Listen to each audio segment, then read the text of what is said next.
Yes sir, ಇದು ನಿಮ್ಮ ವಿರುದ್ಧ ಮಾಡ್ತಿರುವಂಥ ಷಡ್ಯಂತ್ರ ಅನ್ಸುತ್ತಾ, ಏನು ಅನ್ಸುತ್ತೆ ಅಂತ?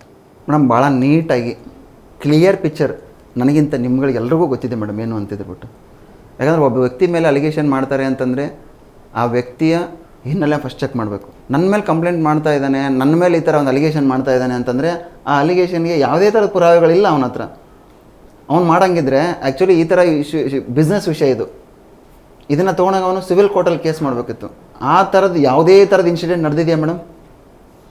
ಯಾವುದಾದ್ರು ಮಾಧ್ಯಮದಲ್ಲಿ ಇದೆಯಾ ಅದರ ಪೇಪರ್ಸ್ಗಳು ಏನಾದರೂ ಸಂಬಂಧಪಟ್ಟದ್ದು? ನಾನು ಕೊಟ್ಟಿದ್ದೀನಿ ಮೇಡಮ್, ಆ ಪೇಪರ್ಸು ನೀವು ಇಲ್ಲೇ ತೋರಿಸ್ತಾ ಇದ್ದೀರಾ.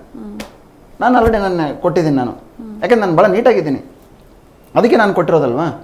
ಸ್ವಲ್ಪ ಮಾಧ್ಯಮದಲ್ಲೇ ಫಸ್ಟು ಈ ವಿಷಯ ಪ್ರಸ್ತಾಪ ಮಾಡಿದ್ದು ನನಗೆ ಹರ್ಟ್ ಆಯಿತು. ನಾನು ಅವ್ರನ್ನ ಕೇಳಿದೆ, ನಾನು ಏನು ಈ ಥರ ಮಾಡಿದ್ದೀರಾ ನೀವು ಅಂತ. ಇಲ್ಲ, FIR ಆಗಿದೆ. ಎಲ್ಲಾಗಿದೆ ಮೇಡಮ್ FIR? ಯಾವ ಸ್ಟೇಷನಲ್ಲಿ ಆಗಿದೆ? ಯಾವ ಕೋರ್ಟಲ್ಲಿ ಇದನ್ನು ಸಿವಿಲ್ ಸೂಟ್ ಹಾಕ್ಕೊಂಡಿದ್ದಾರೆ ಅವರು? ಎಲ್ಲರೂ ಇದೆಯಾ? ಯಾಕಂದರೆ ನನಗೆಲ್ಲರಿಗಿಂತ ಮುಂಚೆ ಯಾವುದೇ ಒಂದು ವ್ಯಕ್ತಿ ಮೇಲೆ ಈ ಥರ ಸೆಲೆಬ್ರಿಟಿ ಅಂದಮೇಲೆ FIR ಆಗಿ ಇನ್ನೊಂದಾಗಿ ಕೇಸ್ ಆದರೆ ನಮ್ಮೆಲ್ಲರಿಗಿಂತ ಮುಂಚೆ ಮಾಧ್ಯಮಕ್ಕೆ ಬರುತ್ತೆ. ಸಂವಿಧಾನದಲ್ಲಿ ಮಾಧ್ಯಮ ಒಂದು ಅಂಗ. ಯಾಕಂದರೆ ಮಾಧ್ಯಮದ ಮೇಲೆ ಭಾಳ ದೊಡ್ಡ ಗೌರವ ಮೇಡಮ್ ನನಗೆ. ಇವಾಗ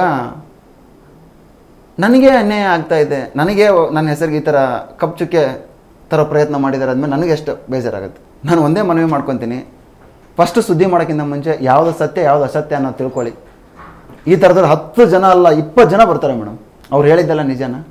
ನಾಳೆ ನಾನೇ ಬಂದು ಒಂದು ಮಾಧ್ಯಮದ ಮೇಲೆ ಇದನ್ನು ಮಾಡ್ತೀನಿ, ಅಲಿಗೇಷನ್ ಮಾಡ್ತೀನಿ, ಈ ಥರ ನನ್ನ ಹತ್ರ ದುಡ್ಡಿಗೆ ಬೇಡಿಕೆ ಇಟ್ಟರು ಅಂತ, ಅದು ಪ್ರೂವ್ ಆಗುತ್ತೆ ಮೇಡಮ್? ಅದನ್ನು ಕಂಪ್ಲೇಂಟ್ ಕೊಟ್ಟಾಗ್ತಾನೆ ಪ್ರೂವ್ ಆಗೋದು. ಈ ಥರದ ಕೆಲಸ ಯಾರಾದರೂ ಮಾಡಿದ್ದಾರೆ? ಯಾರೂ ಮಾಡಿಲ್ಲ. ಆ ವ್ಯಕ್ತಿ ನನ್ನ ಮೇಲೆ ಯಾವುದೋ ಕಂಪ್ಲೇಂಟ್ ಕೊಟ್ಟಿಲ್ಲ, ಆ ವ್ಯಕ್ತಿ ನನ್ನ ಮೇಲೆ ಯಾವುದೋ ಸೂಟ್ ಹಾಕಿಲ್ಲ, ಏನೂ ಮಾಡಿದೆ. ಒಬ್ಬ ವ್ಯಕ್ತಿ ಮೇಲೆ ಈ ಥರ ಒಂದು ಕಪ್ಪು ಕುಣಿಸಿದರೆ ನನಗೆ ಎಷ್ಟು ಪ್ರಾಬ್ಲಮ್ ಆಗುತ್ತೆ, ನನ್ನ ಬಿಸ್ನೆಸ್ಗೆ ಎಷ್ಟು ಹೊಡ್ತಾ ಬೀಳುತ್ತೆ. ಅದನ್ನು ನನಗೆ ಯಾವ ಮಾಧ್ಯಮದವರು ಪ್ರಸಾರ ಮಾಡಿದರೆ ಅವ್ರಿಗೋಸ್ಕರ ಈ ಮಾತನ್ನ ನಾನು ಹೇಳ್ತಾ ಇದ್ದೀನಿ ಮೇಡಮ್. ಸೊ ನೀವು ಹೇಳೋ ಪ್ರಕಾರ ಇವರೆಲ್ಲೂ ಹೋಗಿ ಕಂಪ್ಲೇಂಟ್ ಕೊಟ್ಟಿಲ್ಲ, ಯಾವುದೇ ಸ್ಟೇಷನಲ್ಲೂ ಕಂಪ್ಲೇಂಟ್ ಕೊಟ್ಟಿಲ್ಲ, ಬರೀ ಮಾಧ್ಯಮಕ್ಕೆ ಹೋಗಿ ಅಲ್ಲಿ ಪ್ರಚಾರವನ್ನು ತಗೊಂಡು ಮೇಡಮ್, ಮಾಧ್ಯಮಕ್ಕೆ ಹೋಗಿ ಪ್ರಚಾರ ತೊಗೊಂಡಿರೋದು ಮೇಡಮ್. ಬರೀ ಮಾಧ್ಯಮದ ಪ್ರಚಾರ ಅಷ್ಟೇ ಇದು. ಮಾಧ್ಯಮದಿಂದ ಹೋದರೆ ಗೋಲ್ಡ್ ಸುರೇಶ್ನ ಕುಗ್ಗಿಸ್ಬೋದು, ಅವನ ಹೆಸರನ್ನ ಡ್ಯಾಮೇಜ್ ಮಾಡ್ಬೋದು ಅಂತ ಅವ್ರು ತಿಳ್ಕೊಂಡಿರ್ಬೋದು, ಅದು ಶುದ್ಧ ಸುಳ್ಳು.